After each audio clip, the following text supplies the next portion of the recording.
महात्मा बुद्ध की एक बहुत ही प्रेरणादायक कहानी है जो मृत्यु और मोक्ष के बीच के अंतर को समझाने के लिए कही जाती है। एक बार की बात है, महात्मा बुद्ध अपने शिष्यों के साथ एक गांव में प्रवास कर रहे थे। एक दिन एक महिला जिसका पुत्र हाल ही में मृत्यु को प्राप्त हुआ था, रोती हुई महात्मा बुद्ध के पास पहुंची। वह अपनी पीड़ा से मुक्ति चाहती थी और अपने बेटे को वापस पाने की प्रार्थना कर रही थी।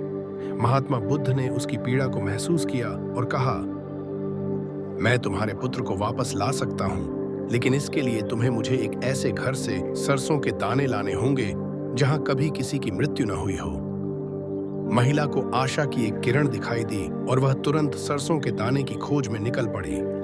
वह एक घर से दूसरे घर जाती, लेकिन हर जगह उसे यही उत्तर मिलता कि यहाँ भी किसी न किसी की मृत्यु हुई है।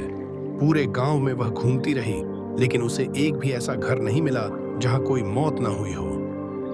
दिन भर की तलाश के बाद महिला को समझ आ गया कि मृत्यु जीवन का एक अविभाज्य हिस्सा है।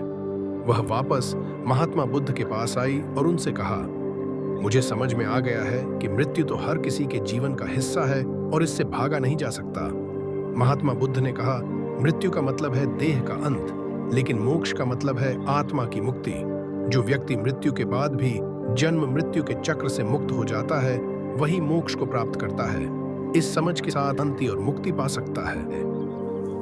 इस कहानी से हमें यह सीख मिलती है कि मृत्यु एक प्राकृतिक सत्य है जिसे स्वीकार करना जरूरी है।